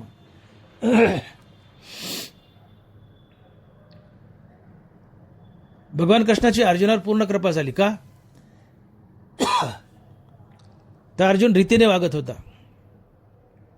नरवाना लिहित आहेत, किंबहुना नृपा पार्थ झाला असे कृष्ण कृपा, जयापशी साक्षेपा रीती आहे. भगवान कृष्णाची अर्जुनावर कृपा झाली. का? तर अर्जुन रीतीने वागत होता. सत्यानं वागणं धर्म आहे, रीतीने वागणं धर्म आहे. मुखानं सातत्याने हरिनाम घेणं हाच धर्म आहे. मुख्य धर्म देवचित्ती, आदी अवसान अंती. देवाचं सातत्याने नामस्मरण करणं हाच मुख्य धर्म आहे. म्हणून संत जसे वागतील त्याला धर्म म्हणवतं. संत कसे वागतात? संतांचं वागणं म्हणजे नीती, रीती, माणुसकी, इमानदारी, सत्य, अहिंसा, प्रेम, जिव्हाळा, परोपकार, सहानुभूती, सदाचार, या सर्व सद्गुणांचा समुदाय म्हणजे संतांचं वागणं. आणि या सद्गुणाच्या समुदायाला धर्म म्हणतात. मग संत जसं वागेल तोच जर धर्म आहे, तर आजचे संत कोण आहेत सध्याचे? कीर्तनकार. भले आत्मज्ञानी संत नाही आहेत, पण संत वाङ्मयाचा प्रचार तर करतात. कीर्तनकाराकडे लोक संत म्हणून पाहतात. मी म्हणतो ठीक आहे, आत्मज्ञानी संत नाही आहेत, मान्य. संत, खरा संत कोण असतो? ज्याच्यापाशी विवेक वैराग्य आहे, श्रीगुरूच्या कृपेने ज्याला आत्मज्ञान झालंय, जो मुक्त आहे, जो मुक्तीवर भजनयुक्त आहे, ज्याने प्रत्यक्षात पांडुरंग पाहिलाय आणि पांडुरंगाने ज्याची चाकरी केली, तो संत असतो. एका जनार्दनी संत किंवा एका जनार्दनी भक्त, देव त्यांचा अंकित दास होय. ज्याच्याविषयी विवेक वैराग्य आहे, श्रीगुरूच्या कृपेने ज्याला आत्मज्ञान झाले, जो मुक्त आहे, जो मुक्तीवर भजनयुक्त आहे, ज्याने प्रत्यक्षात पांडुरंग पाहिलाय आणि पांडुरंगाने ज्याची चाकरी केली, दास्यत्व केलंय, तो संत असतो. जो देहून देवाचं नाव घेतो तो संत असतो. जो ज्ञान गिळून गोविंद गातो तो संत असतो. मीची होनी पांडवा करीती माझी सेवा. मीची होनी म्हणजे देहून. जो देहून देवाचं नाव घेतो तो संत असतो. ठीक आहे, ही फार मोठी संत आहेत, ते आत्मज्ञानी संत आहेत. पण कीर्तनकारही एक छोटे मोठे संतच आहेत असं करीत धरा. कारण खरा संत बहु अवघड आहे संत बेटी, तो महात्मा धनुर्धरा दुर्लभवती. खरा आत्मज्ञानी संत शेकडो वर्षात एखाद्या वेळेस होतो, शेकडो वर्षात एखाद्या वेळेस होतो. धनवराच्या काळात संतांची मांदियाळी होती. धनवराय 12व्या शतकातले. धनवरायानंतर डायरेक्ट नाथ महाराजच. धनवराय आणि नाथ महाराज यांच्यामध्ये किमान 200 वर्षाचा फरक आहे. कमी अधिक असेल पण किमान 200 वर्षाचा फरक आहे. धनवरायानंतर 200 वर्षांनी नाथ महाराज आले. या 200 वर्षाच्या काळात या महाराज भूमीत एकही संत नव्हता. धनवराय संताची मांदी आळी, त्याच्यानंतर नाथ महाराजच. मधल्या 200 वर्षात संत नव्हता. नाथ महाराजानंतर 100-150 वर्षांनी तुकोबराय. मधल्या या 150 वर्षात संतच नव्हता. आणि तुकोबाराय आणि त्यांचे शिष्य निळोबाराय, या निळोबाराय नंतर महाराज भूमीत पुन्हा संतच नाही, संतच नाही. ज्यांना आम्ही संत म्हणतो ते आम्ही संबोधलेले संत आहेत, आम्ही मानलेले संत आहेत, आडनावाचे संत आहेत. आणि शेकडो वर्षात एखादा संत जन्माला येतो. बहु अवघड आहे संत बेटी. किती अवघड आहे. रवी असता जाता धरवेल, सूर्य मावळायला चाललाय तो मुठीत धरता येईल. धरता येईल का? शक्य नाही ना. सूर्य मावळायला चाललाय, धरला होता भगवान कृष्णानं अर्जुनासाठी जयद्रथला मारायला, पण तो देव आहे. आम्हाला शक्य का? सूर्य मावळायला चाललाय तो मुठीत धरायचा. एक वेळेस हे करता येईल म्हणले, मावळायला चालल्या सूर्य धरता येत नाही, पण मावळायला चालल्या सूर्य धरता येईल म्हणले, पण संताची भेट होणार नाही. बहु अवघड आहे संत भेटी. तो महात्मा धनुर्धरा दुर्लभवाती ज्ञानोबा. इतकी संत भेटी दुर्मिळ आहे. आणि मग शेकडो वर्षात एखादा संत होतो. परंतु तरी संतांच्या पायावर पाय टाकून चालतायत, कीर्तन प्रवचन करतायत, संत वाङ्मयाचा प्रसार करतायत. ही कीर्तनकार सुद्धा एक छोटी मोठी संतच आहेत. जरी आत्मज्ञान नसले तरी छोटी मोठी संतच माना. आता ज्ञानोबा साक्ष देत आहेत, माऊली लिहित आहेत, तुझे नामाची कोणी एके वेळे, जयाची मुखाशी का काना मिळे, तयाची रदा सांडूनी पळे भेदची साच. देवा तुझं नाव एकदा का तोंडात फिट झालं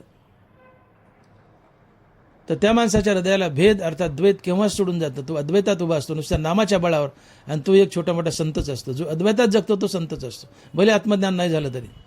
तुझे नामाची कोणी एके वेळे, जयाचे मुखाशी का काना मिळे, तयाची हृदया सांडोनी पळे भेदची साच.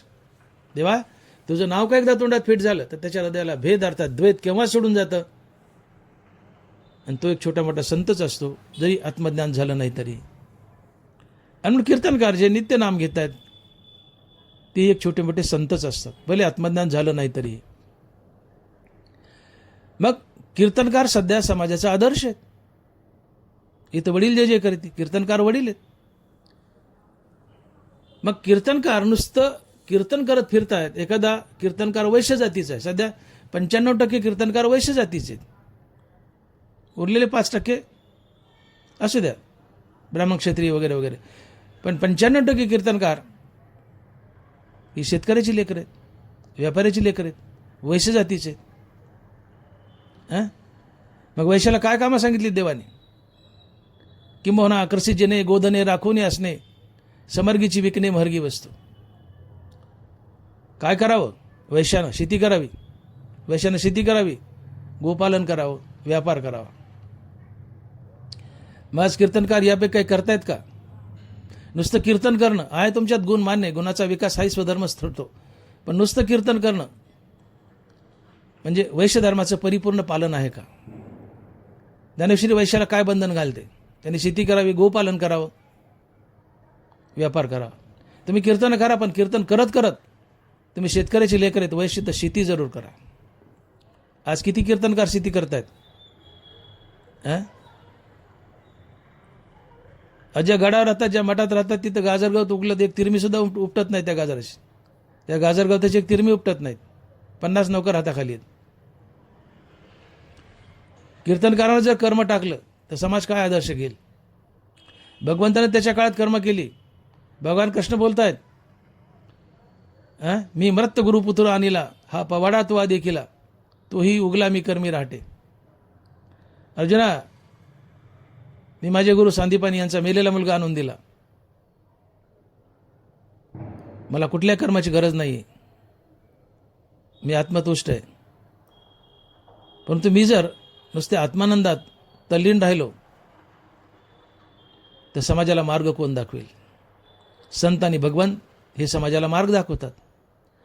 आणि म्हणून भगवान बोलतायत की मला कामाची गरज नसतानाही मी कर्म करतो. का? तर जगाला मार्ग दाखवण्यासाठी.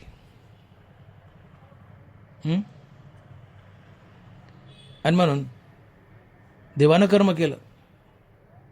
गोकुळात गाई राखल्या, गाईचं शेण काढलं, नंदबाबाला शेती करू लागले. महाभारताच्या युद्धात अर्जुनाची घोडी हाकली, घोड्याला पितांबरातून चंदी चारली, घोड्याला खरारा केला, आमचा देव कर्मयोग करतो आणि आम्ही कर्मशून्य बनतो. ही भक्तीत मोडतं का? असा एकतरी संत दाखवा, एकतरी संत दाखवा की ज्याने स्वधर्म टाकलाय, आपल्या वाटेला आलेलं कर्म टाकलंय आणि नुसतं हरिनाम घेत बसला आणि संत झालाय. असं एकही संत नाही. सावता महाराज हरिनाम तर घेतलंच, पण मळा केला. आमची माळीयाची जात, मळा केला, शेती केली, संत बनले. चोकोबा महाराज गुरोढोरं सांभाळली, गुरोढोरं वडली, भिंती बांधल्या, त्याला हरिनामाची संगती दिली, संत बनले. नरहरी सोनार दागिने घडले, हरिनामाची संगती दिली, संत बनले. गुरोबा काका गाडगे मडके घडले, विटा घडल्या, त्याला हरिनामाची संगती दिली, संत बनले. तुकोबार आहे, शेती केली, व्यापार केला, त्याला हरिनामाची संगती दिली, संत बनले. नामदेव महाराज शिंपी कपडे शिवले, हरिनामाची संगती दिली, संत बनले.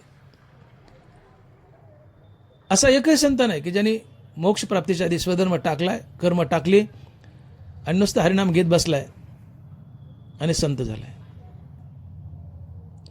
या संतांनी कर्माला हरिनामाची संगती दिली. निष्काम कर्म अधिक निष्काम हरिनाम बरोबर भक्ती. या संतांनी कर्माला हरिनामाची संगती दिली आणि या कर्माच्या हरिनामाच्या शिडीने मोक्षाचं शिखर गाठलं आणि मोक्ष मिळाल्यानंतरही कर्माची हरिनामाची शिडी टाकली नाही, तर ती उराशी घट्ट पकडून ठेवली. मग संतांनी मोक्षाच्या आधी कर्मच केले, मोक्षानंतरही कर्म केले. ज्या कर्मानं मोक्षाचं शिखर गाठलं ती मोक्षाची शिडी ती कर्माची शिडी मोक्षानंतरही उराशी घट्ट पकडून ठेवली. संतांनी ज्या कर्मानं मोक्षाची शिखर गाठलं, कर्माने मोक्षाचं शिखर गाठलं, ती कर्माची शिडी मोक्षानंतरही उराशी घट्ट आवळून धरली. अर्थात मोक्ष आधी कर्म केले, मोक्षानंतरही कर्मच केले. संतानं कर्मयोग केला, भगवंतानं कर्मयोग केला. आजचे कीर्तनकार कुठं करतायत? सावता महाराज कीर्तन करायचे, नरहरी महाराज कीर्तन करायचे, चोका महाराज कीर्तन करायचे, तुकोबराय कीर्तन करायचे, नामदेव महाराज कीर्तन करायचे, गुरोबा काका कीर्तन करायचे, प्रत्येक संत कीर्तन करायचे. मग त्यांनी कीर्तन केली ना, पण गुरोबा काकाने कीर्तन केलं, विटागाड्याच्या सोडले का? गाडगे मडके सोडले का? नाही, कीर्तन केली आणि गाडगे मडके घडली. कीर्तन केलं, गाडगे मडकेही घडवली, स्वधर्म पाळला. आजचा कीर्तनकार स्वधर्म कुठं पाळतोय? नुसते कीर्तन करतोय. शेतकऱ्याचं पोरगं तर शेती कुठं करतोय? गोपालन कुठं करतोय? व्यवसाय धंदा कुठं करतोय? नुसती कीर्तन करतोय. असा एकही संत नाही की ज्याने स्वधर्म टाकलाय, आपल्या वाटेला आलं कर्म टाकलंय आणि नुसतं कीर्तन करत बसलाय. एकही संत नाही. आजचा कीर्तनकार त्याने स्वधर्म टाकलाय, शेती टाकली आणि नुसती कीर्तन करतोय. समाजाने काय आदर्श घ्यावा यांचा? समाज म्हणेल ते कीर्तन करतायत, शेती करत नाही, आम्ही का करावी? इथं वडील जे जे करीत, सध्याचा वडील कीर्तनकार आहे. आणि म्हणून शान होण्याची गरज आहे. कीर्तनकारानं कीर्तन करत करत पैसे घेणं न घेणं हा स्वतंत्र विषय, तो भाग आज नाही, जाऊ द्या तिकडं. घ्या नका घेऊ तो तुमचा प्रश्न आहे. घेती देती नरकात जाती तो प्रश्न आज तो चिंतनाला नकोच, तो वेगळा विषय. पण कीर्तनकारानं कीर्तन करत करत शेती करावी, म्हणजे स्वधर्माचं पालन केलं. कीर्तन करत करत व्यवसाय करावा, गोपालन करावं, म्हणजे स्वधर्माचं पालन केलं. नुसतं कीर्तन करणं हे परिपूर्ण स्वधर्माचं पालन नाही, ते स्वधर्माचं एक अधुरं अंग आहे. तुम्ही वैश्य आहात, कीर्तन जरूर करा, त्यासोबत गोपालन करा, शेती करा, व्यापार करा. गुरोबा काका कुंभार होते, वैश्य होते, विटा घडल्या, गाडगे घडले आणि हरिनाम घेतलं, कीर्तन केलं. मग गुरोबा काकांनी गाडगे घडायचे सोडले का? विटा घडायच्या सोडल्या का? नाही ना, त्यासोबत कीर्तन केलं, हरिनाम घेतलं. आणि मग एकही संत नाही की ज्यांनी आपल्या वाट्याला कर्म टाकले, स्वधर्म टाकलाय, नुसतं कीर्तन केलं की हरिनाम घेतलं, असं एकही संत नाही. आणि स्वधर्माचं पालन हे बंधनकारक आहे. जोपर्यंत वैराग्य नाही, आत्मस्वरूपाची ओळख नाही, तोपर्यंत आपल्या वाट्याला कर्म कोणी टाकू नये. आणि टाकलं तर पाप लागतं.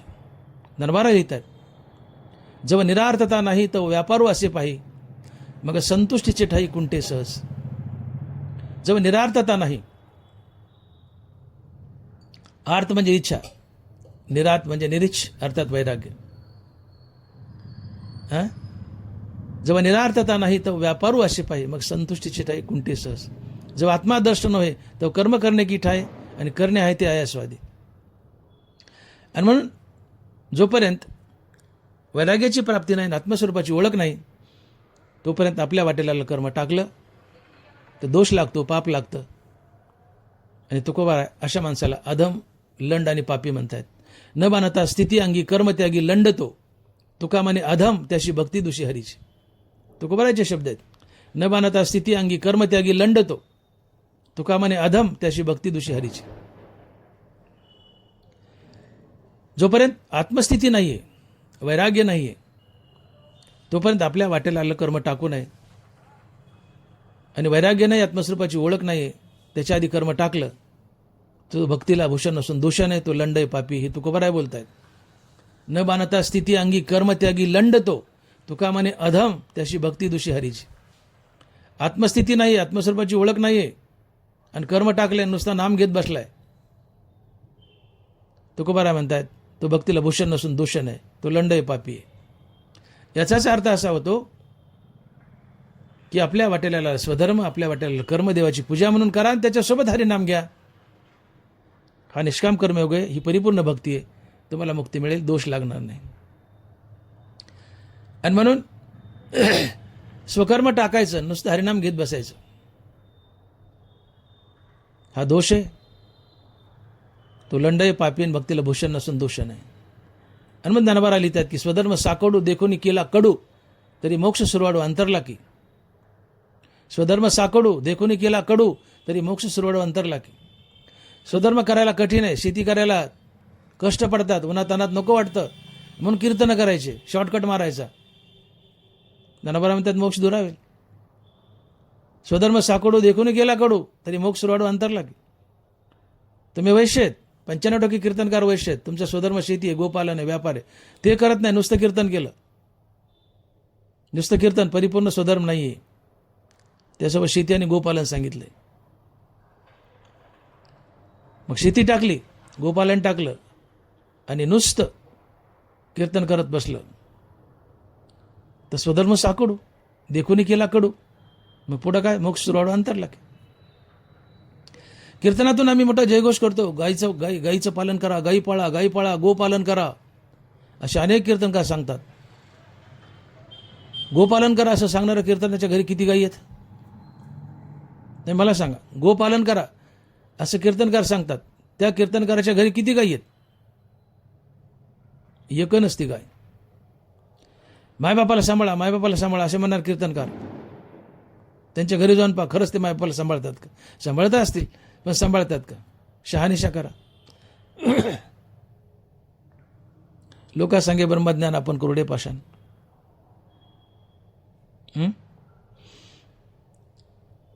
आणि म्हणून सध्या कीर्तनकार हा संत आहे.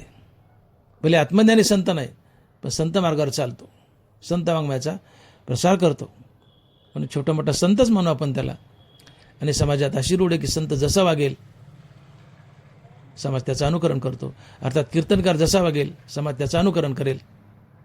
आणि म्हणून कीर्तनकारानं विशेष करून कर्म टाकू नयेत, हे असे स्वभावे, म्हणून कर्म न सांडावे, विशेषी आचरावे लागे संती. इथं बंधन घातले देवाने. तुम्हाला मोक्ष मिळालाय, तृप्त होऊ नका. जगाला मार्ग दाखवण्यासाठी तुम्ही कर्म करा, जगावर तुमचा उपकार होईल. अनेकही एक अर्थाही उपकारेल. मार्गी अंधा सरिसा, पुढे देख नाही चाले जैसा, अज्ञाना प्रगटावा धर्म तैसा आचरोनी. जो मुक्त आहे, जो संत आहे, त्यांनी तृप्तीची ढेकर देऊ नये, आत्मानंदात मग्न राहू नये. समाजाला मार्ग दाखवण्यासाठी त्यांनी कर्म करावेत. इथं देव सिद्धाला कर्म करा म्हणतात, तर साधकानं का टाकावीत? सिद्धाला कर्म करा म्हणतात, तर साधकानं का टाकावीत? कीर्तनकार साधक आहेत.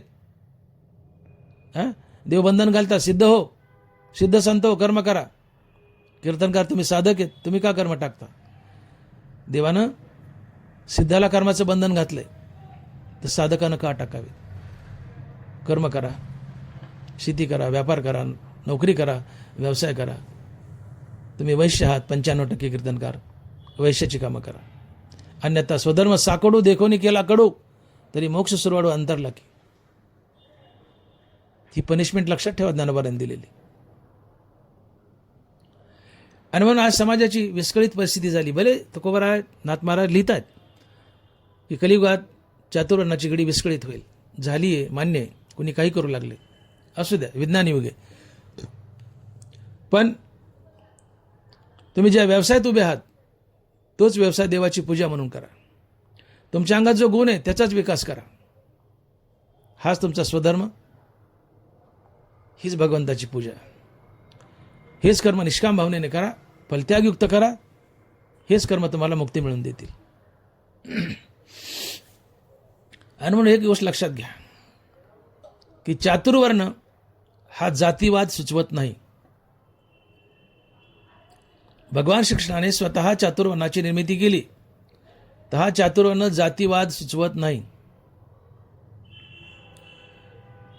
चातुर्वर्ण याकरता आहे की जगराटी सुरळीत चालावी आणि प्रत्येकाला रेडीमेड व्यवसाय मिळावा, समाजात बेकारी येऊ नये. बाप मेला, मुलगा बापाचं काम करू लागला, मुलाला रेडीमेड व्यवसाय मिळाला बापाचा, समाजात बेकारी येत नाही. हा फायदा चातुर्वर्णाचा. दुसरा फायदा, चातुर्वर्णानुसार आपल्या वाट्याला आलेली कर्म ही नफेखोरीसाठी नसतात. नफा पैसा तर नशिबात आहे, इमानदारीने तेवढा मिळेलच, पण चातुर्वर्णाची कर्म ही नफेखोरीसाठी नाही आहेत. तर चातुर्वर्णाची कर्म ही भगवत प्राप्तीसाठी आहेत, मोक्षासाठी आहेत. आणि म्हणून कोणत्याही वर्णात जन्म घ्या, चारपैकी कोणत्याही वर्णात जन्म घ्या, त्या वर्णाचं कर्म जर फलत्यागयुक्त केलं, ईश्वरार्पण बुद्धीनं केलं, देवाची पूजा म्हणून केलं, तर ते कर्म तुम्हाला मुक्तीच मिळवून देतं. तुम्ही कोणत्याही वर्णात जन्म घ्या, ते कर्म देवाची पूजा म्हणून केलं तर ते कर्म तुम्हाला मुक्तीच मिळवून देतं. मग उदाहरणार्थ तुम्ही वैश्य आहात, वैश्याचं कर्म शेती आहे, गोपालन आहे, व्यापार आहे, नोकरी आहे, कीर्तन आहे. तुम्ही वैश्य आहात, वैश्याची ही कर्म केली आणि देवाची पूजा म्हणून केली, तर ही सगळी कर्म तुम्हाला मुक्ती मिळवून देतात. मग तुम्हाला ब्राह्मण व्हायची काय हवस आली? तुम्हाला ब्राह्मण व्हायची काय हवस आली? ब्राह्मणाचं कर्म हे मुक्तीच मिळवून देत आहे, देवाची पूजा म्हणून केली तर. वैश्याचं कर्म, क्षत्रियाचं कर्म, शूद्राचं कर्म, ती कर्म जर ईश्वरार्पण बुद्धीने केली तर ती मुक्तीच मिळवून देतात. मग कर्म हलकं भारी कसं आणि वर्ण हलका भारी कसा? समजून घ्या. ब्राह्मणाचं कर्म देवाची पूजा म्हणून केलं तर ते कर्म मुक्तीच मिळवून देतं. मग क्षत्रिय, वैश्य आणि शूद्र यांची कर्म देवाची पूजा म्हणून केली तर ही कर्मे मुक्तीच मिळवून देतात. मग ब्राह्मणाचं कर्म मुक्ती मिळवून देत आहे, शूद्राचे कर्म मुक्तीच मिळवून देत आहे, तर हलकन भारी आलं कुठं? मग कर्म हलकी भारी नाही आहेत, कर्म मुक्तीसाठी आहेत. आणि कर्म भगवंताची पूजा म्हणून केलं तर ती मुक्तीच देतात, मग ती कोणत्याही वर्णाची कर्म असो. म्हणून आपलं शरीर स्वधर्म पालनासाठी आहे आणि स्वधर्म पालन ही मुक्तीसाठी आहे. आणि म्हणून स्वधर्म हलकाही नाही आहे, भारी नाही आहे. कुणाची जात मोठी नाही, कुणाची हलकी नाही आहे. सगळ्या जातीत एक भगवान कृष्णच नटला आहे. प्रत्येक मनुष्य हा भगवान श्रीकृष्णाचाच रूप आहे. धरिली सोंगे येणे अवघी पांडुरंगे. जगात एक पांडुरंगच नटला आहे. जगातली प्रत्येक वस्तू म्हणजे पांडुरंगानं धरलेलं सोंग आहे. आणि म्हणून कोणी उच्च नाही, कोणी नीच नाही, कोणी हलकं नाही, भारी नाही आहे. चातुर्वर्णानुसार आपल्या वाटेला आलेली कर्म देवाची पूजा म्हणून करणं आणि आपल्या अंगी असलेला गुण, त्या गुणाचा विकास करणं, या दोन्ही गोष्टी आणि या दोन्ही गोष्टीतून चातुर्वर्णाची निर्मिती झाली आहे. भगवान बोलतायत की आता याची परी जाण चारी आहे ती हे वर्ण, सृजिले म्या गुण कर्म भागे. कृष्ण म्हणतात मी चातुर्वर्णाची निर्मिती केली. कशी? तर कर्मानुसार आणि गुणानुसार. तर कर्मानुसार म्हणजे ज्या वर्णात जन्म घेतला त्या वर्णाची कामं, हा तुमचा स्वधर्म. मग कोणत्या वर्णात जन्म घ्या, त्या वर्णाचं कर्म जर देवाची पूजा म्हणून केली तर ते कर्मच तुम्हाला मुक्ती मिळवून देतं. मग मी बोलून गेलो, तुम्ही वैश्य वर्णात जन्म घेतला शेती केली, शेती जर ईश्वरार्पण बुद्धीने केली ती तुम्हाला मुक्ती मिळवून देते, तर ब्राह्मण व्हायची हवस काय आली? वैश्याचीच कर्म करा ना देवाची पूजा म्हणून, तुम्ही मुक्त व्हाल. अलग लक्षामध्ये. म्हणून तुम्ही कोणत्याही वर्णात जन्म घ्या, त्या वर्णाचं कर्म करा देवाची पूजा म्हणून, ते कर्म तुम्हाला मुक्तीच मिळवून देईल. उलट शूद्राला तर सोपं केलंय. ननबारा लिहितात, ब्राह्मण षटकर्मे करी शूद्र तया ते नमस्कारी, दोघाही सरोवरी निपजे यागू. ब्राह्मण षटकर्मे करी शूद्र तया ते नमस्कारी, दोघाही सरोवरी निपजे यागू. ब्राह्मणाने यज्ञ केलाय आणि ब्राह्मण यज्ञ करून बाहेर आला की शूद्राने नुसतं म्हणायचं पाय पडतो देवा, एवढंच म्हणायचं. त्या यज्ञाने ब्राह्मणाला जेवढं पुण्य आहे तेवढं पुण्य शूद्राला आहे, तेवढं पुण्य शूद्राला आहे. जागेवर बसल्या बसल्या ब्राह्मणाला तरी ताण घ्यावा लागला. 7 दिवस यज्ञ केलाय, त्या झाडाजवळ बसलाय, उन्हाने तापलाय, धूर डोळ्यात गेलाय, अग्नी, लाकडं, तूप, मंत्र म्हण, त्या ब्राह्मणाचा पिना पडलाय. 7 दिवस यज्ञ केल्याने ब्राह्मणाचा पिना पडलाय. आणि 7 दिवस पिना पडला यज्ञाने, जे पुण्य त्या ब्राह्मणाला यज्ञाने बाहेर आलं की शूद्राने नुसतं म्हणायचं पाय पडतो देवा. त्या यज्ञाने ब्राह्मणाला जेवढं पुण्य आहे ते पुण्य शूद्राला आहे, नुसतं ब्राह्मणाच्या पाय पडल्याने. आम्ही सोपं आहे की काय अवघड आहे? ब्राह्मण षटकर्मे करी शूद्रता ते नमस्कारी, दोघाही सरोवरी निपजे यागू. आणि मग भगवंतानं कुठं भेदभाव केला नाही. भेदभाव तुम्ही आम्ही केलाय. वर्णामध्ये जातीचं विष तुम्ही आम्ही कालवलंय काही समाजकरण त्यानं. आमचा वर्ण मोठा, आमची जात मोठी, तुमची हलकी. पण लक्षात ठेवा, वर्णात जातीचं विष कालवाल तर जात ही कलंक बनली माणसासाठी. जात कलंक बनली आहे. आज समाजात जात सांगायची लाज वाटते लोकांना, का तर हलक्या नजरेने पाहता जातं, हलक्या नजरेने पाहिलं जातं. आणि म्हणून जो आपल्याला जातीच्या दृष्टीने कमी लेखतो त्याच्याबद्दल आपल्या मनात द्वेष पैदा होतो. मनुष्य बदल्याच्या भावनेने टपतो, जातीत भांडणं लागतात. 2 कोंबड्या झुंज लागली की तिसऱ्याचं साधतं, परकी येतात, देशावर राज्य करतात, आम्ही गुलाम होतो. आणि मग सावध व्हा, जातीपाती मोडा, जातीचं विष समाजात कालवू नका. तुम्ही कोणत्या वर्णात जन्म घ्या,